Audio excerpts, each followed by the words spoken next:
అందరికీ నమస్కారం. ఈరోజు టెక్స్చర్ పెయింటింగ్ మీకు చూపిస్తాను, చూడండి. ఇది ఎలా చేయాలి అనేది మీకు చూపిస్తాను. దీనికి కావాల్సినవి కూడా ఏంటో చెప్తాను. దీనికి gold powder, medium, Birla white, Fevicol, డైపర్లో ఉన్న దూది, ఇది ఆ దూది, cover, spoon, scissor, thread, water, canvas board, Birla white, ఇవి కావాలి. డైపర్లో ఉన్న దూదిని తీసుకుని కొంచెం పెట్టుకోవాలి. 150 గ్రామ్స్ ఫెవికాల్ తీసుకుని దానిలో కొంచెం వాటర్ పోసుకుని చిక్కగా కలుపుకోవాలి. దీన్ని స్పూన్తో కానీ బ్రష్తో కానీ కలుపుకోవచ్చు.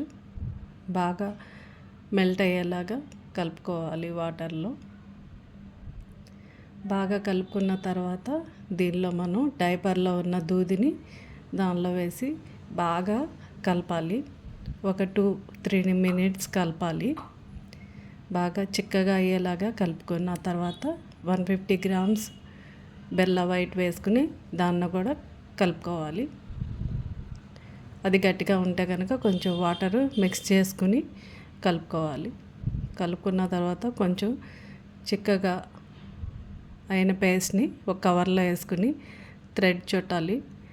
క్యాన్వాస్ బోర్డు మీద మనం వేస్తాం. ఇప్పుడు ఈ కవర్లో వేసుకుని దీన్ని గట్టిగా టై చేసేయాలి దారంతో. ఇది పక్కన పెట్టుకుని మిగిలిన డబ్బాలో ఉన్న మొత్తం దాని మీద క్యాన్వాస్ బోర్డు మీద అప్లై చేయాలి. ఇది అప్లై చేయకపోతే కనుక మనం వేసే పెయింట్, అదే టెక్స్చర్ పెయింట్ దానికి అంటుకోదు. దాని మీద మనం ఏదైతే వేయాలనుకుంటున్నామో ఆ డిజైన్ వేసుకోవాలి. మొత్తం ఆకులు, పువ్వులు ఏదైతే వేయాలనుకుంటున్నామో అది వేసుకొని ఆ కవరు చివర కొంచెం మందంగానే వేయాలి. కొంచెం పెద్ద హోల్ పెట్టుకోవాలి. ఏదైతే మనం గీసామో డిజైను, ఆ డిజైన్ మీద మందంగా వేయాలి. ఈ మందంగా వేయటం ఎందుకు అంటే సగం ఈ స్ట్రోక్స్ రూపంలో మనం యువతలకి బ్రష్తో లాగేస్తాము లోపలికి, అందుకని మందంగా వేయాలి. అది ఒక బోర్డర్ లాగా సగం ఉంటుంది, సగం స్ట్రోక్స్ ఉంటాయి. ఒక పెటల్లో 3 లైన్స్, మధ్యలో స్ట్రోక్స్, లైన్స్ ఉంటాయి. వాటిని మనం నిదానంగా బ్రష్ సహాయంతో అట్లా లాక్కోవాలి. లాక్కుని మధ్యలో ఒక గోడలాగా ఉంటుంది. 1 డే పూర్తిగా ఎండబెట్టాలి. మనం ఫ్యాన్ గాలికి ఇంట్లో ఉన్న రూమ్ టెంపరేచర్లోనే మనం దీన్ని ఆరనివ్వాలి. తర్వాత ఈ సన్న స్ట్రోక్స్ మీద మాత్రము మనం పెయింట్స్ వేసుకోవాలి. అది డ్రై స్ట్రోక్సే ఇవ్వాలి. కొద్దిగా కలర్ తీసుకుని మరి చేయాలి మనం. ఈ డ్రై స్ట్రోక్స్ మొత్తం ఫ్లవర్కి ఒక కలరు, లీవ్స్కి గ్రీన్ కలరు, కొంచెం కలర్ తీసుకుని నేను మెటాలిక్ గ్రీన్ తీసుకున్నాను.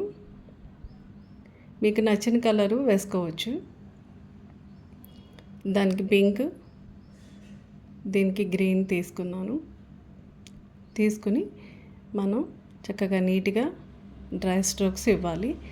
తర్వాత గోల్డ్ 3D గ్లో గోల్డ్ తీసుకుని అవుట్లైన్ మొత్తం బ్రష్తో ఇట్లా అప్లై చేయాలి. అప్లై చేసిన తర్వాత గోల్డ్ పౌడరు దాని మీద వేయాలి. అంటే బ్రష్తో తీసుకుని బ్రష్ని దానిలో ముంచి, గోల్డ్ పౌడర్లో ముంచి దాని మీద ఇట్లా పైన అప్లై చేయాలి. ఆ గోల్డ్ తడికి ఈ గోల్డ్ పౌడరు దానికి స్టిక్ అయిపోతుంది. లేకపోతే మీడియంలో కలుపుకుని అన్నా కానీ మనం విడిగా వేసుకోవచ్చు. మీడియంలో కలిపేదానికంటే గోల్డ్ పౌడరు అప్లై చేస్తే చాలా నీట్గా ఉంది, అందుకని అలా చేశాను. కొద్దిగా మీడియంలో వేసుకుని చేసుకోవచ్చు అట్లా. ఈ మధ్యలో ఉన్నదానికి గోల్డ్ పూసలు కూడా మనం గమ్ పెట్టి అంటించుకోవాలి. ఈ గోల్డ్ పౌడర్ మొత్తం అప్లై చేయాలి. రమాదేవి డై క్రాఫ్ట్స్ని లైక్ చేయండి, షేర్ చేయండి, సబ్స్క్రైబ్ చేయండి. మొత్తం నీట్గా చేసుకోవాలి. ఫెవికాల్ సగం, ఆ పౌడరు సగం వేసుకోవాలి. బెల్ల వైట్ గట్టిగా ఉంటుంది, లేకపోతే చేయి తగిలినా ఏదన్నా తగిలినా కానీ ఊడిపోయే అవకాశం ఉంది. కాబట్టి మనం ఫెవికాల్ సగం, డైపర్లో ఉన్న దూది కొద్దిగా తీసుకుని కలపాలి. ఎందుకంటే గట్టిదనం కోసం, అది అటు ఇటు బ్రేక్ అవ్వకుండా ఉండటం కోసం. ఇది డైరెక్ట్గా ఎండలో అయితే పెట్టుకోకూడదు. ఇంట్లో 1 డే ఉంచేసి మనం పెయింట్ చేసుకోవాలి. ఇది చేయటం ఒకరోజు, నెక్స్ట్ డే పెయింటింగ్ వేయాలి. చూడండి ఎంత అందంగా ఉందో. మధ్యలో పూసలు వేసుకుని రెడీ చేసుకోవాలి. దానిలో ఫెవికాల్ మధ్యలో అంటించి దాని మీద పూసలు వేయాలి. పూసలు వేస్తే ఇంకా నీట్గా అందంగా ఉంటుంది. గోల్డ్ పూసలే కాదు, వేరే పూసలు వేసినా కానీ దాని మీద ఈ గోల్డ్ పెయింట్, గోల్డ్ పౌడరు వేయచ్చు. ఇంకా చూడండి, నేను డైరెక్ట్గా పూసలు వేశాను. ఏ పూసలు ఉన్నా కానీ దానికి వేసి అంటించవచ్చు. దాని మీద గోల్డ్ పౌడర్తో చేయొచ్చు. Thank you.